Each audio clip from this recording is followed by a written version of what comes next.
Welcome to day 5 of Tales from West Gardiner, Maine. You might notice I got a different backdrop.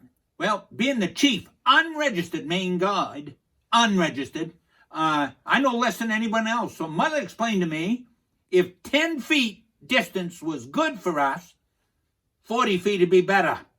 So I've moved down into the boys' bedroom. This is my grandson's bedroom, Isaac and Shane. Anyway, I just thought I'd let you know this morning that something occurred to me overnight.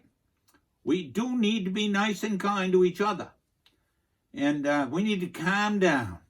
And a friend of mine, Dan Wathen, now he was a judge and he's heads up a whole bunch of things, including the Maine Turnpike.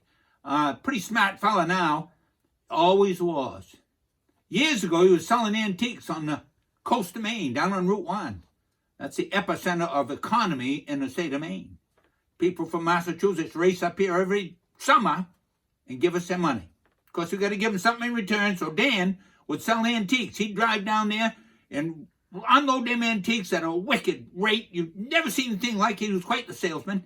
Anyway, he's whistling through a rural intersection one day on his way to his sales position on Route 1. And as he come through that intersection, no signs, no stop signs, no yield sign, no nothing. I couldn't believe it. Worst case scenario, a Massachusetts car come racing through the intersection the other direction, slammed into the side of Dan's truck, drove him right into the ditch. Dan bailed out of it. The truck was stove up. The car from Massachusetts was stove up.